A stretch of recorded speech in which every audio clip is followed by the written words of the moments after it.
Welcome to this new idea.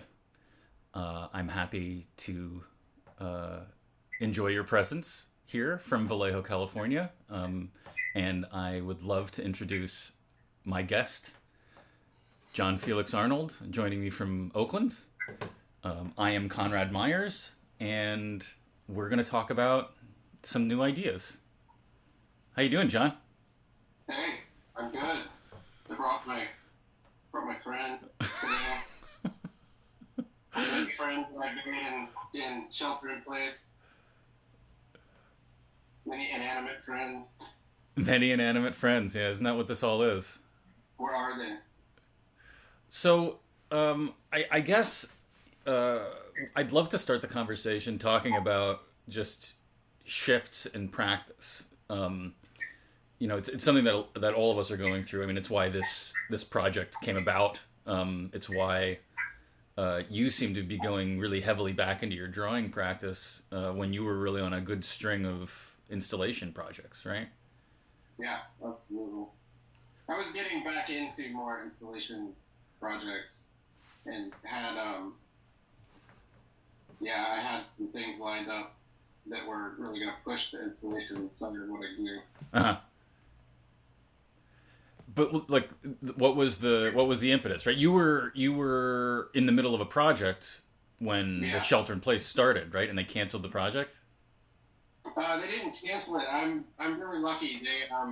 I was at Duke University Hmm. and this professor there named Bill Fick, who's an awesome guy. He runs their residency program at the what's called the Rubenstein Arts Center there. Okay.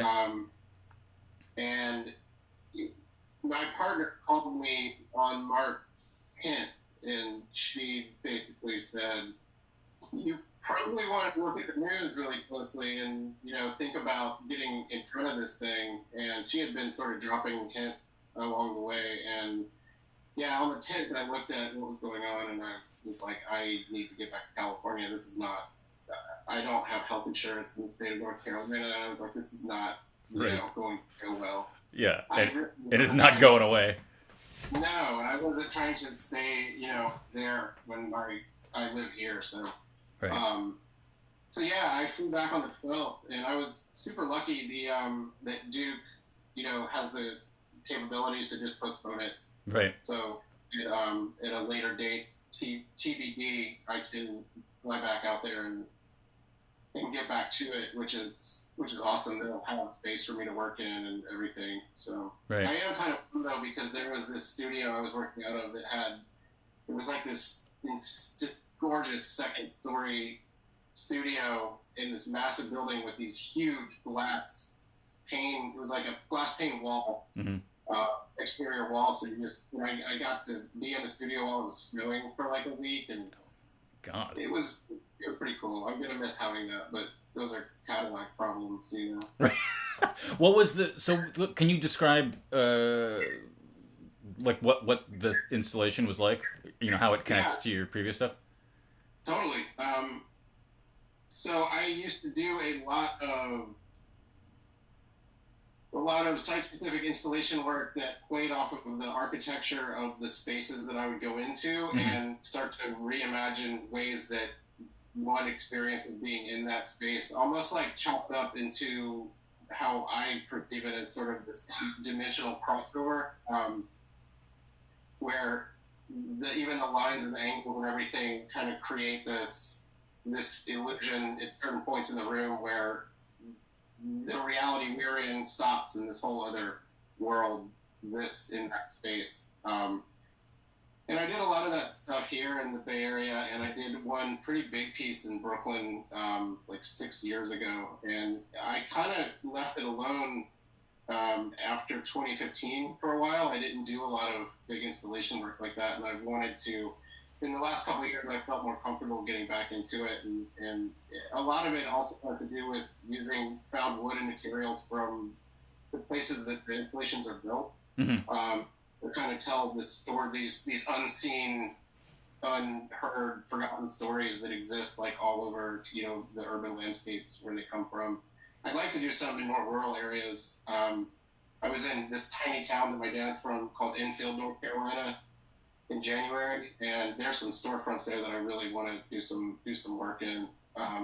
Completely different feeling, different experience. But yeah, so I this one, they really wanted me to do some woodwork, some wood installation. Bill really liked that work of mine from my past catalog, and it was, everything was in sync. It was, I couldn't have asked for a better moment to jump back into that. So, yeah, I went and foraged for materials for like 2 weeks and got made a mess and just started bringing materials down there and started creating the piece itself. I've only done one piece kind of in a similar way where it's less about creating an environment and more about sort of like an organism that's coming out of the architecture of the space. And it felt to me like sort of a conceptual portrait of Durham, where Duke is, where I'm originally from,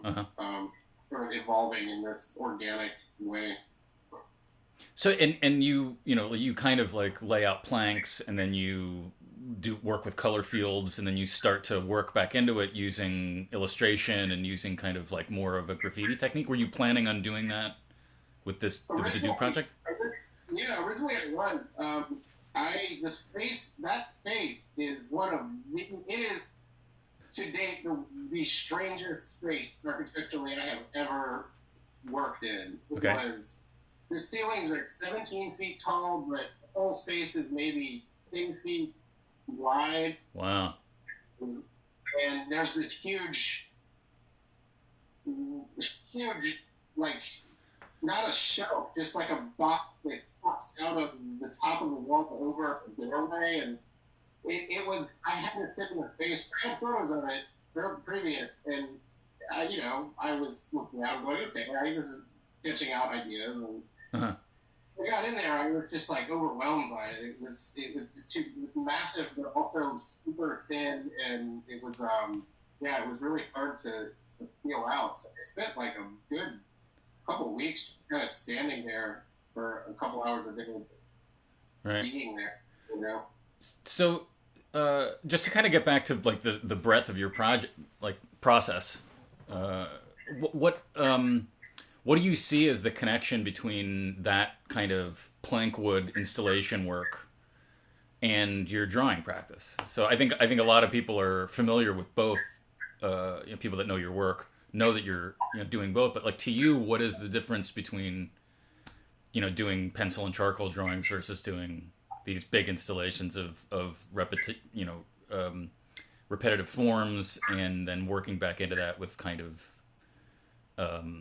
how do you even describe that? Like how do you describe when your drawings just flow into each other using a variety of kind of organic shapes and geometrical shapes, and like do you have language to describe that experience? Like when you draw into the installations? I remember I was in 2007, like one of the first people I worked with. This guy had a good shop called Babylon Coffee. It was in Nob Hill. They came when I had a studio at FAI. They came by, and I had all these bizarre drawings, exactly what you're talking about, all over the place. And I the only way I could explain it was like these amorphous, amoebic morphing forms that undulated across the expanse of the page and in the space. Right. I think I've been thinking about this a lot lately, and I'm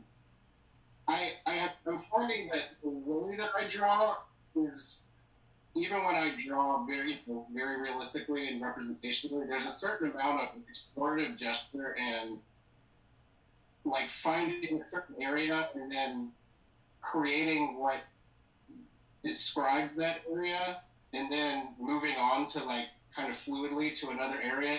I don't draw in like a very academic fashion. Right. I describe what I'm seeing in the space through this very organic process that very much just has to do with quieting quieting my thoughts, and I find that like hand just starts to develop what's in front of me. for this intuitive motion. And the installation work has always come in a very similar fashion. Like,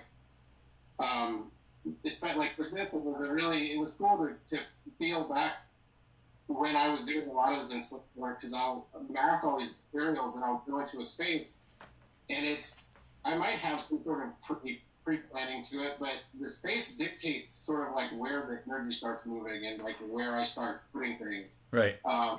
And I really like what's come with the Duke space, and when I look at it, I can really see like a direct link to the same energy that goes into drawings when I do it, even though the outcome is completely different. Right. I haven't mixed in drawing work like that into my installation work in a long time. I might hold off on that with this. There's some things I want to do, like on the negative space of this project that I'm interested in going after, but I don't know. We'll see what happens from there. Does that answer your question? Yeah, no. I mean, this is less about questions and answers and more just like trying to find a way to language. Like when I was a kid, I told you this. My dad was in a modern dance company, and they're a really amazing company. They the work they do is it's unbelievable. They're called Pallavo Dance Theater, and my mom is a dancer also. And so I was just around these fluid, moving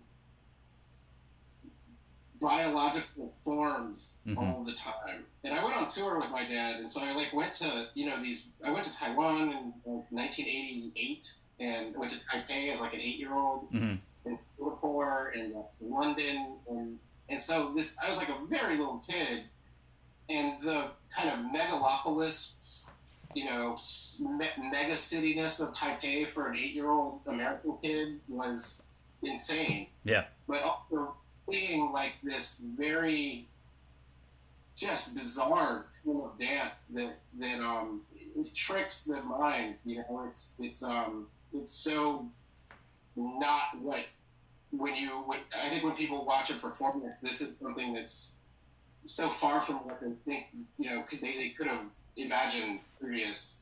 And it really, I remember when I saw the movie Akira when I was 11, there was a connection that I suddenly realized between drawing, because there are these certain animation breakdowns in Akira where the antagonist character, it becomes this energy that it exists within him that devours them and turns them into like this massive amoeba that destroys everything in its path. Right. And it's visually, to me, one of the most incredible sequences ever created by a human being. Like, it is just unbelievable. And I saw this direct correlation between my dad's dance company and the work they did. And I realized, later in life, I was I had been around that stuff in a three-dimensional environment for so long that when I saw Akira, it suddenly clicked, and it dawned on me to, start to recreate that within my own work, because it was something that is very honestly a part of my life.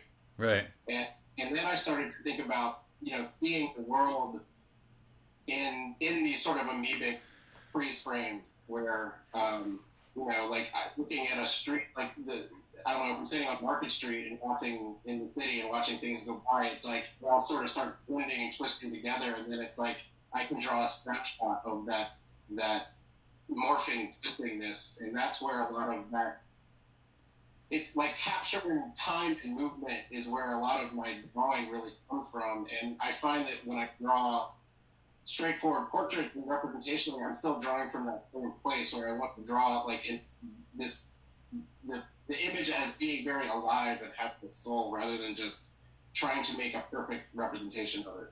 Right.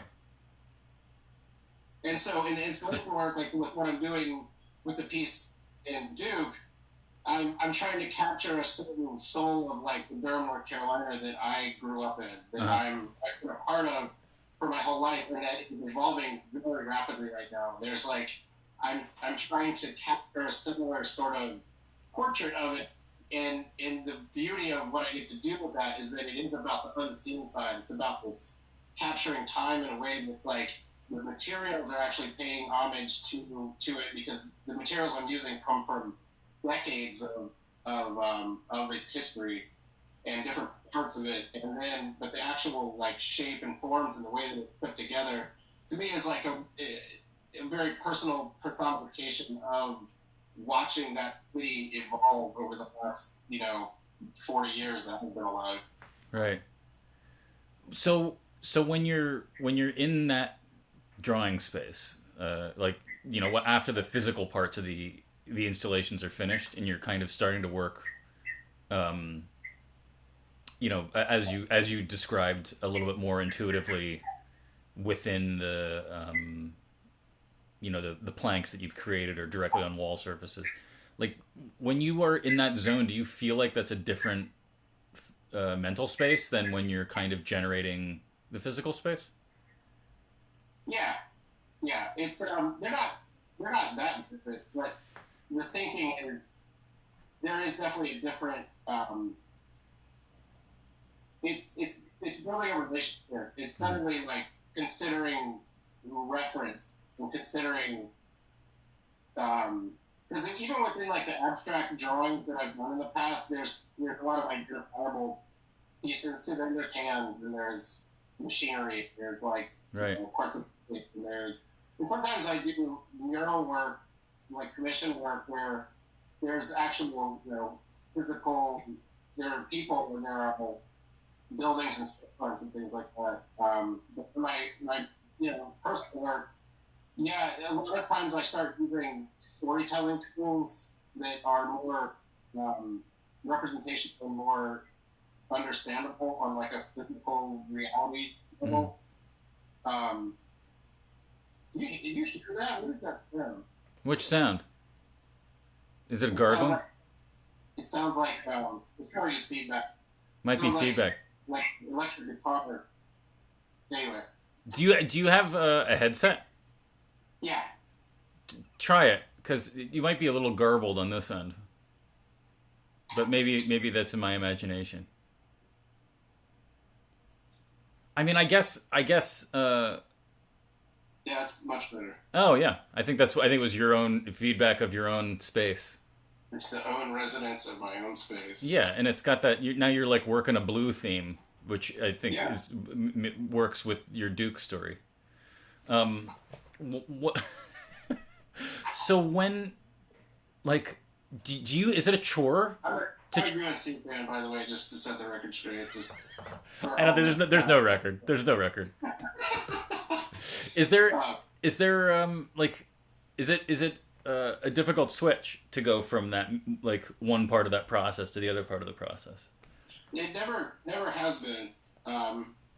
If it becomes difficult and I have to start forcing it, I generally back away from it. Right. If it doesn't make sense, in like if it doesn't feel right, like I don't go into it. You don't pursue it anymore. There might be some stuff with this new piece that I actually don't go that route. I'm really interested in using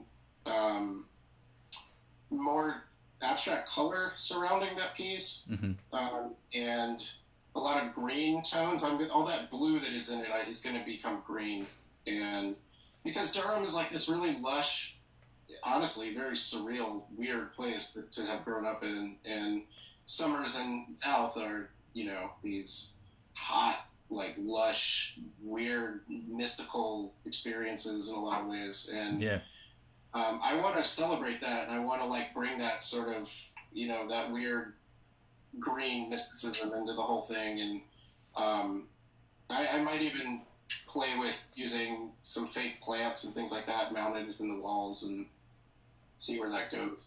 Right. When you got back, when you canceled your trip, what how did you keep your energy up? Right, because I the process of being in an installation is so pressure heavy from everybody involved's point of view, right? Like there's timelines, you never have enough of that. The work is never quite figured out until you start. when you Yeah. start, you're kind of reinventing your timeline on a like a momentary basis. And then you made the choice to pause that, or mutually made the choice to pause that. Like, did you crash when you got back? Did you like just keep working like crazy? Like, what did you do to change that process? So every time I travel to do work like that, when I come back, I crash. Whether you're I'm not gonna pretend I'm Iron Man. Like I hit a point where I get into overdrive with the projects I'm working on, and there's always this last couple days where I'm like, I'm working so hard and I'm looking forward to coming to realization, and then like whatever city I'm in, going and winding down and eating something good and just having some peace. And then I honestly look forward to the plane ride back to SFO. Right. And then, I look forward to walking through SFO because it's my favorite airport. And then, I crash generally. Like it just wipes the energy out of me. So this time was really, really interesting in that, that's kind of a standard routine for me. Mm-hmm. But there were so many factors involved with this particular experience that were, I felt this huge sense of relief actually, because there's been some, to get off I guess it all becomes part of the art that I make, but my mom has Alzheimer's and she's been, that's been a thing we've been going through for a few years now. And we finally put her in a home, and the sort of like reality of that set in when I got to Durham to start doing this project. Right. And so the big internal sort of freight ships of memory and nostalgia and these big concepts of like security and stuff started to move, and it was really hard to go through. And then I was like, it was time to start working on the project. And so, I worked super hard on it. And so by the time the call came, I was really like in my work, and I was working really solidly on it. But I also was like not against the idea of taking a pause. Mm-hmm. And I don't know, I've been through enough stuff in my life to see when the gods and the goddesses and, when the universe is just coming at everybody, and it's time to just take a knee and just be humbly powerless over things. And so it was a pretty easy call. And I remember I had to fly through Seattle airport. And so, oh, Jesus. It was like peak of freak out. It was Yeah. on the 12th, and so I'm flying through SeaTac and with this tiny mask on, and there are people that are like coming up to me and going like, "Why are you wearing a mask? That's not going to do anything." And I'm going, "Man, this is just going to get crazier." And I got back, and I remember I quarantined myself for 2 weeks, and I was watching a lot of very dark, weird things on Amazon and Netflix, and sleeping a lot. And it was man, everything changed. Everything has changed since that moment. I did not pick up a pencil for at least 2 weeks. Right. When I got back. So no, I definitely didn't power through that one. When you take a knee is such a good term, because it's like it has implications of religion and worship, but it also has that like nasty implication of like when you bang your head or stub your toe and you can't, like, you're not in a position to scream. Yeah. Like, or like a groin hit, like like when something's so painful that you can't speak, and you just, the only way to deal with it is to like wince and take a knee, and you can't stand. Yeah, but like that's right. That's what it did, and to a lot of people, that were like in the throes, and I think that's why this everybody's so anxious right now to get back to doing something, because nobody's used to this for this amount of time. Particularly middle class people are definitely not used to this, and nobody can afford it, and it's unwelcome. But like that first 2 weeks, right? I'm sure a lot of people kind of like leaned back and said, "Well, let's just go with this for a minute." There's nothing I could do. Yeah. Right. Well, you had to quarantine because you went through Seattle. I mean, that's pretty nuts. But I mean, like even around here, I think we switched to like I was gonna go to work that Monday, and instead I just went to work on this rented house. It was like I just kind of kept the momentum going, which is kind of why I asked you that, because I know that you're very you're diligent and you stay busy. So it's kind of nice to hear that you crash from time to time. I've also learned to take like I was just saying, when I work really hard in a certain goal or a certain process, certain project idea, I've learned not less.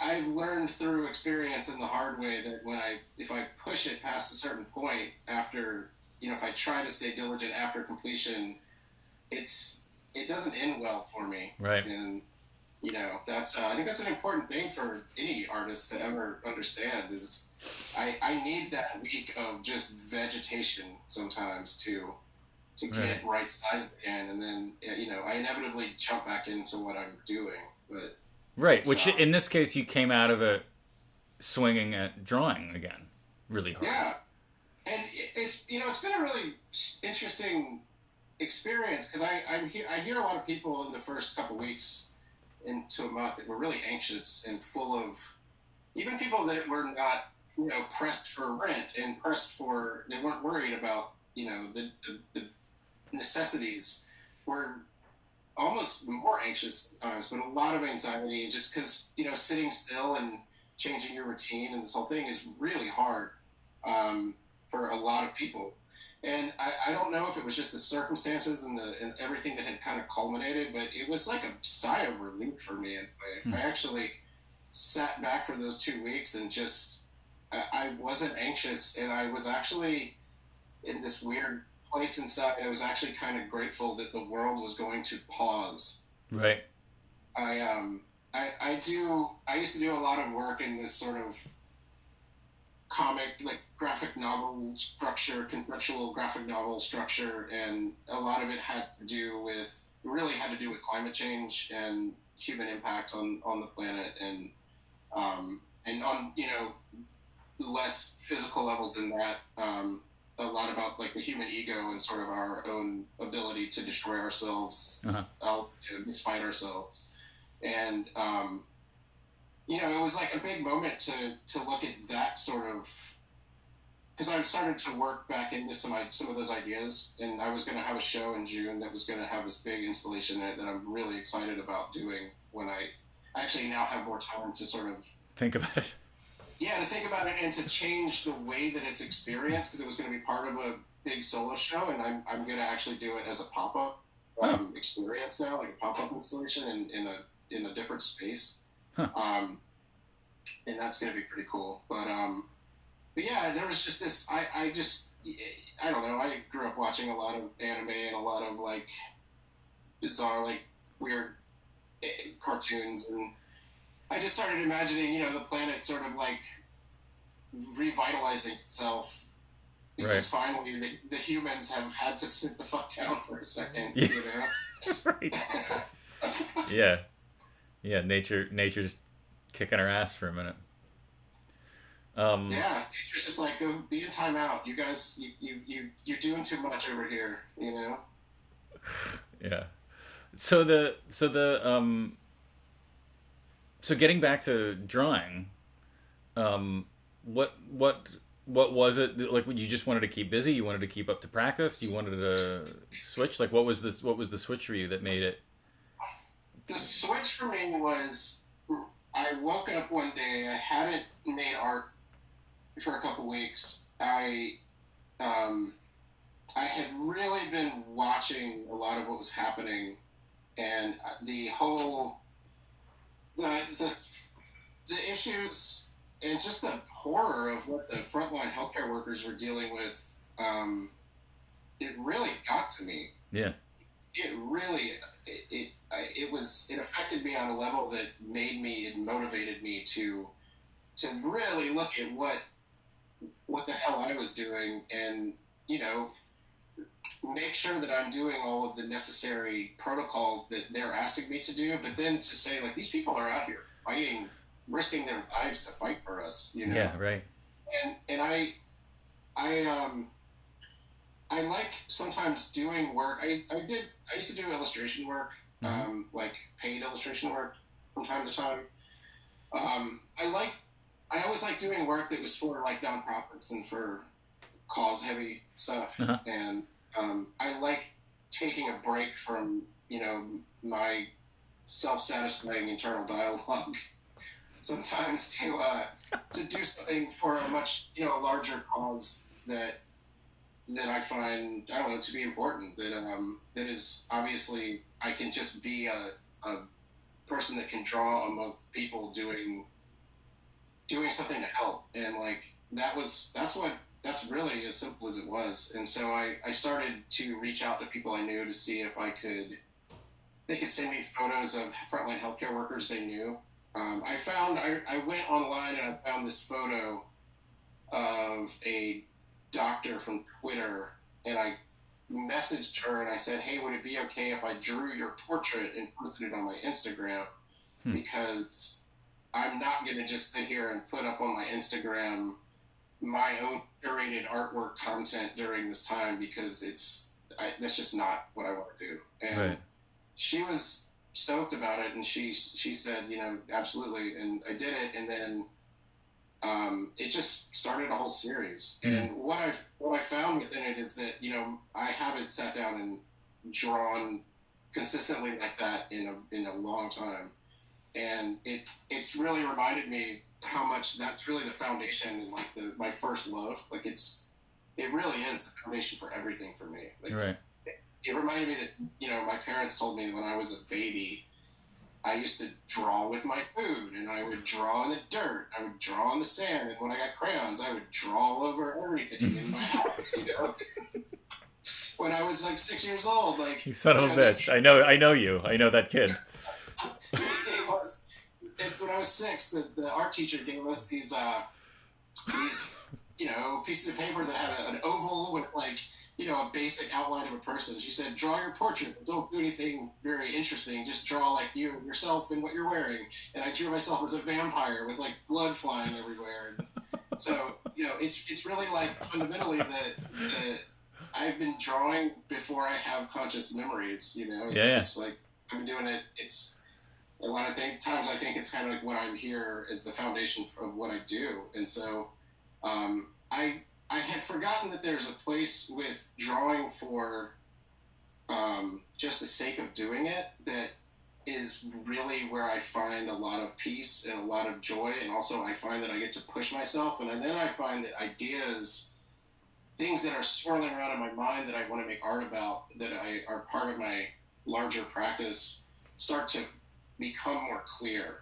Right. Or I start to see, like, through this process, I've started to see that I've kind of held back on using this more realistic gestural drawing style in my own work. I've been doing it more and more over the last few years, but I now feel like way more fearless about involving it in my practice moving forward, and using it in juxtaposition to abstract painting within larger works and stuff like that. Right. It's it's so funny that you say that, because like a lot of people have been asking why I'm doing this, and it is for that same reason. It's that this was like that first 2 weeks into this, I started thinking about what it was that I missed, and what I missed was just bullshitting about people's work with them. And I feel like I mean there's other things that I've become more adept at since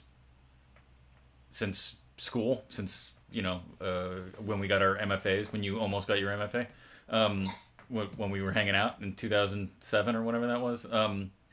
It's like I got good at administration and finance and budgeting and curation and all these other things, but it's really like this facilitating conversations where people can return to that thought that you just returned to, like get back to that moment of like I'm drawing now because I drew then, like, and find those reinvigorating thoughts. And I feel like this kind of gives me energy. Like even just looking at your work, I just think of I love that drawing over your right shoulder, with the face shield and that doctor. Where did that one come from? So that guy's name is Giancarlo Barale. Uh-huh. He is a New Yorker, and his brother is actually a friend of mine in New York who's a phenomenal. Talk about people that draw, man. This guy his name's Sergio Barale. He's unreal. And I reached out to him because I was, I lived in New York for a long time, and as you know, I go to New York often. Yeah. And I have New York is a very important part of my life, and there's just something that what's been going on there. It's deafening in how serious and massive it is, and New Yorkers fight so hard, to just stay moving and to stay above water. And, oftentimes if you look at history, there's a lot of stuff that comes out of that city that sort of uplifts the rest of the country. Mm-hmm. And unfortunately, we live in a weird time right now where that's not. There's a lot of tension between the two, but I reached out to Sergio and I said, hey, do you know anybody in healthcare? And he said, well, my brother's actually a respiratory therapist, and he works in the Palisades in Jersey. And so, he had this photo actually on his Instagram, and I asked if I could draw it. And I'm pretty happy with this one, man. It's got a lot of movement. There's a lot of gesture and a lot of life in it. I just feel like it says a lot about what just happened, what's happening, what's still happening, what just happened in New York, but what's happening everywhere else still. Yeah. I don't know. That one gets me. You sent me a bunch of images, and that was the one that stuck with me. I don't know if there's like a stoicism and a exhaustion that speaks through it, and just his posture. It's totally reminds me of kind of post-battle World War II photos. Yeah. In a lot of ways. I'm sure there's going to be a lot of that. Friend who was in World War II. My dad just moved, and he was cleaning out all the stuff from their attic, and I just received this stacks of tiny photos from when my granddad was overseas. Jesus. And they're super interesting. And in front of a boat. I'm thinking about drawing. Like I'm looking forward to doing some drawings from these little photos and working them into some larger pieces. Wow. I've been looking at a lot of Rauschenberg lately and realizing that like a lot of the work that I've done for so long, once again, is it's like I very much, I don't want to say I get where his head is at, but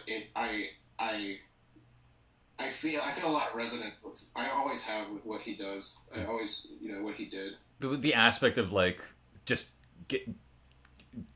moving on a concept, or the aspects of kind of that frantic mess. Moving on a concept, and one of the beauties of like taking the time to sit down and do these drawings in the last month and a half has been that while I'm doing them, and then after I finish them, sometimes like I'm really starting to visualize these much larger pieces of art that I can't wait to get in the studio and start working on, because in the last few years I'm really mixing things up within single pieces of work is important to me moving forward. I feel like the idea of portraiture on a conceptual level is something that I'm fascinated in exploring, and it's to tell a story about a person or a place or a moment in time through using a lot of different visual narrative tools is like, it's like my happy place,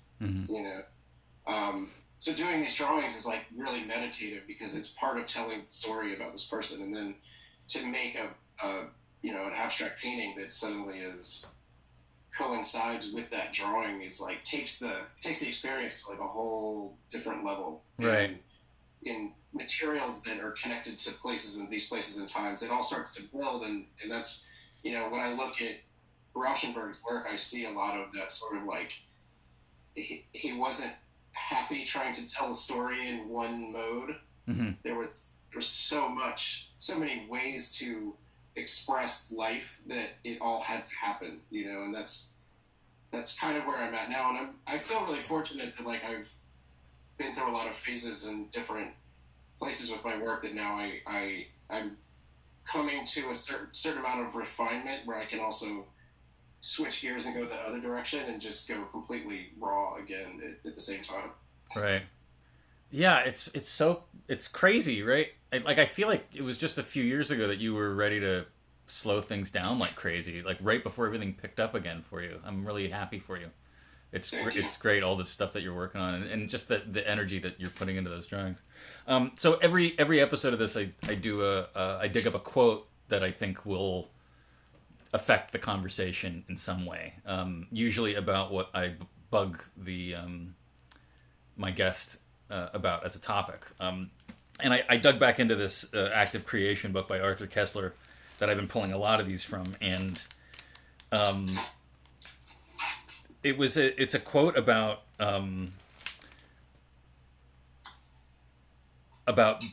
breaking the spell of regularity that I thought you'd appreciate, and especially like in the context of really like paring your process, paring your artistic practice down to what's necessary right now, and doing what you get the most value out of, and staying focused and staying productive despite these circumstances. It seemed like a really apt quote, so I'm gonna go for it. It is easy to match in the history of every culture or country the relatively brief periods of rapid cumulative advances with much longer periods of stagnation, one-sidedness, mannerism, and estrangement from reality. The parallel between the dizzy zigzag curves in the development of the sciences and arts is obvious, and so is the kinship between the defenders of scientific and artistic orthodoxy, the phalanxes of inertia. The more we become aware of the enormous pull in man to repeat what he has learned, the greater will be our admiration for these exceptional beings who could break this spell and make a significant advance on which others could build. Because visual discoveries are so difficult to verbalize, we have hardly any introspective records of the painter's moment of truth, which could be compared to the accounts left by scientists. We do not know how the games of the underground enter into the picture. But if we consider the history of arts as a whole, in its aspect of a collective enterprise, as Vasari saw it, we shall find that the great innovators all stand at draughty corners of world history, where air currents from different culture climates meet, mix, and integrate. You need to send that to me. That's great. Yeah, this whole book's full of them. That's awesome. What's the book called? It's called Active Creation. It's written by a usually problematic white dude. I dug into him a little bit, and I wish I hadn't, like that kind of. But it's he'd written a lot of novels and a lot of books on theory and philosophy, but Arthur Koestler, Koestler. I dug it up from an out of print book finder. It's somewhere in like around 2005, and hadn't opened it for about 13 years until this all started, and I was getting frustrated at my lack of energy around wanting to create something new right now, and I don't know. Hopefully I feel like it put me back on track, but just like digging through it, it's such a huge goddamn book that just goes from, it just talks about humor and science and art and how they all have parallels in thinking. and I thought that makes a lot of sense for me because those are the things that I want to talk about. Yeah. Right now, this show is focused on art because those are the people I know. But hopefully, it will get more into humor and science as I seek out those individuals. So, thanks for being a part of season 0 here with me. Yeah, absolutely. But I guess I don't think you'll have a problem finding the other two. And you should be a stand-up comedian, Conrad. No. I don't have that skill set, but I do like listening to people, and I like moving a conversation forward. I will say that some of the most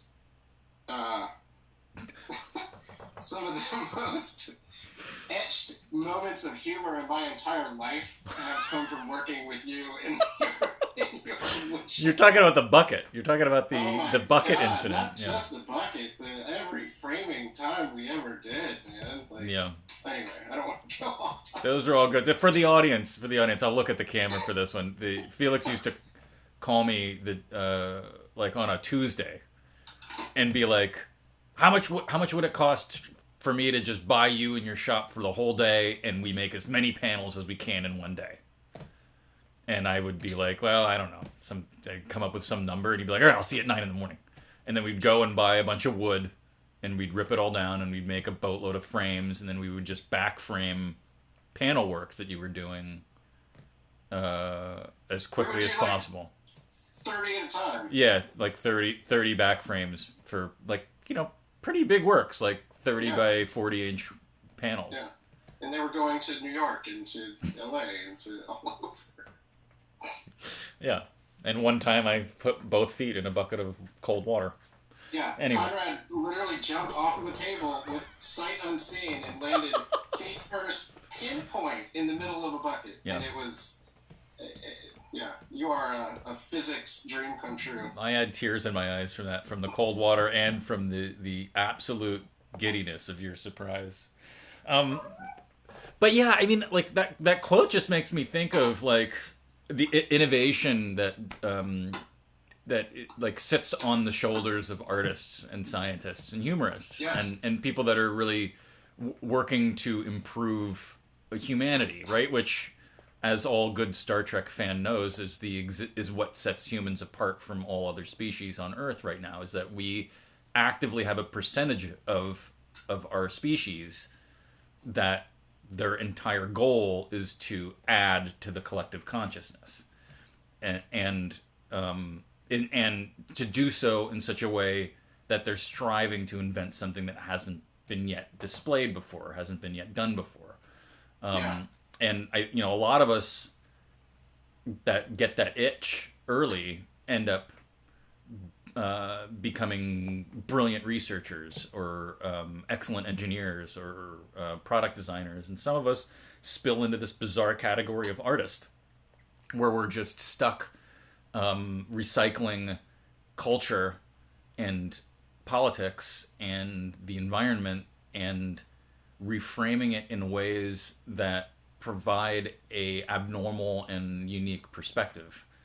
And I feel like those of us that have a good practice, that have an active participation in this process, really can find ways to ignite other people to get excitement. And I say that long diatribe because I feel like you're somebody that really you have this history of the things that you like, that you fold into your work, but then you also actively seek to exist outside of that. And I feel like that quote, to me, somewhat depicts like the fact that you work in comics and that you'll do whole drawing series based on like Iron Man or the Hulk, but then you'll also turn and use that same skill set to depict first responders.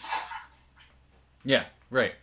And so there's something to the fact that you're regurgitating what's around you and representing it.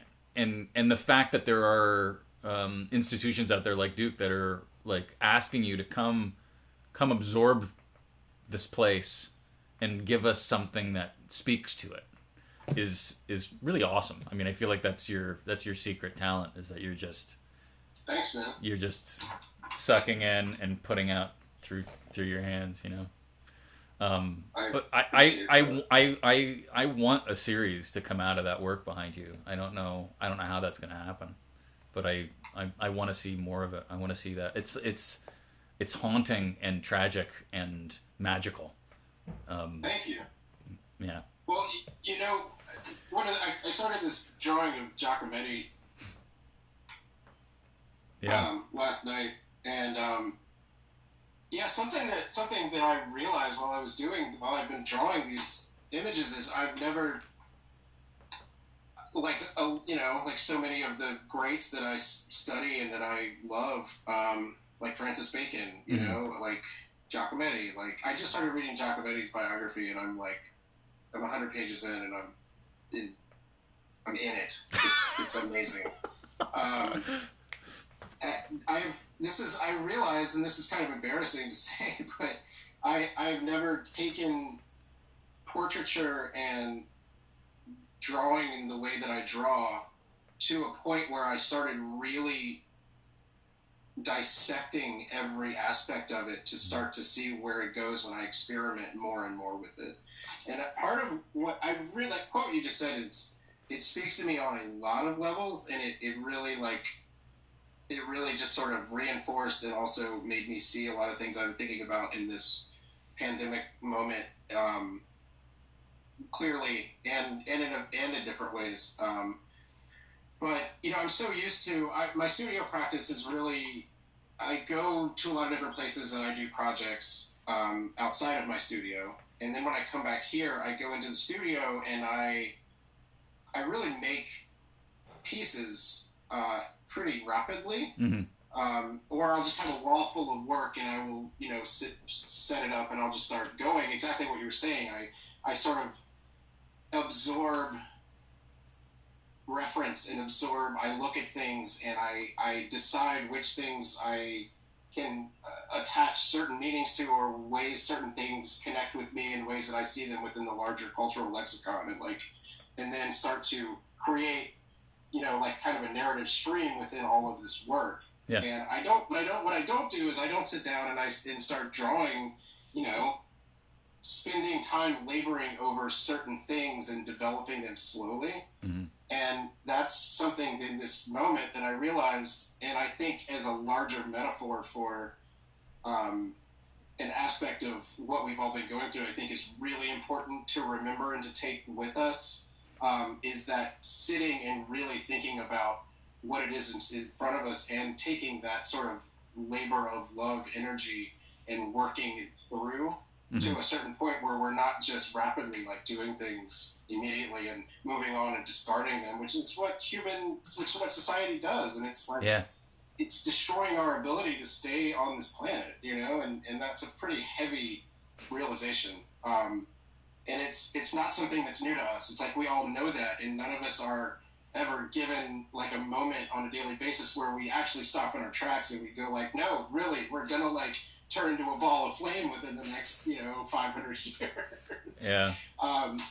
It's given me sort of like this exactly like in a lot of ways what that quote was also stating, this moment to look at the regularity of a lot of my habits and realize that I've lost joy in certain things, and that I'm allowing myself to be guided around by things that I don't sit down and actually address on a daily basis. Right, that, you just do them. Sometimes make their way into my work, and I don't want them there anymore. That is such a wonderful thing to think about, of this time to really dig into that those things that we just keep doing that we don't even enjoy anymore.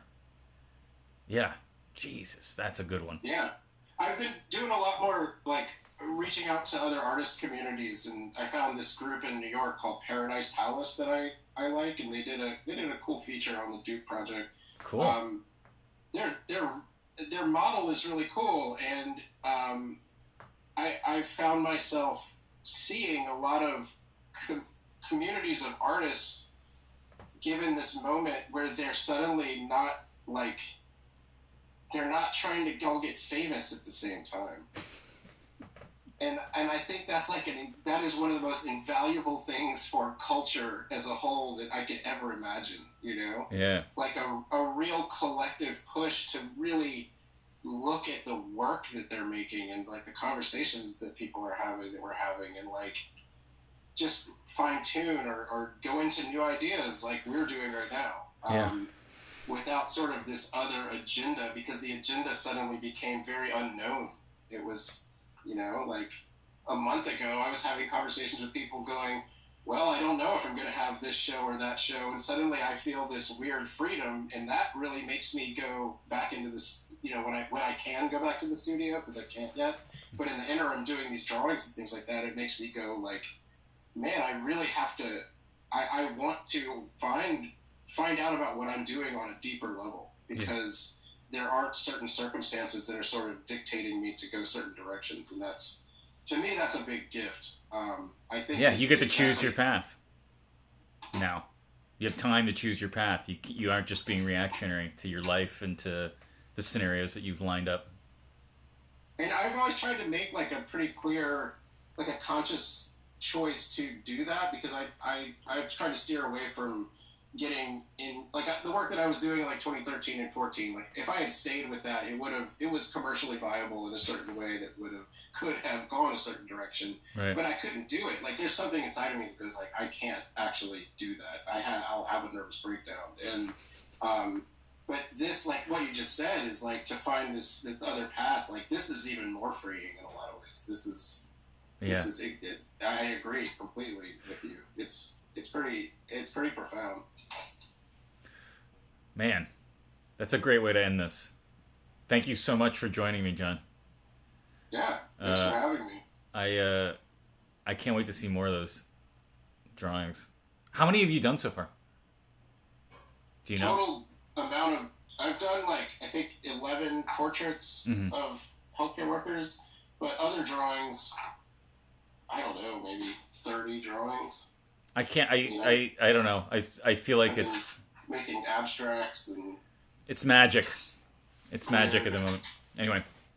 I drew my mom in Target.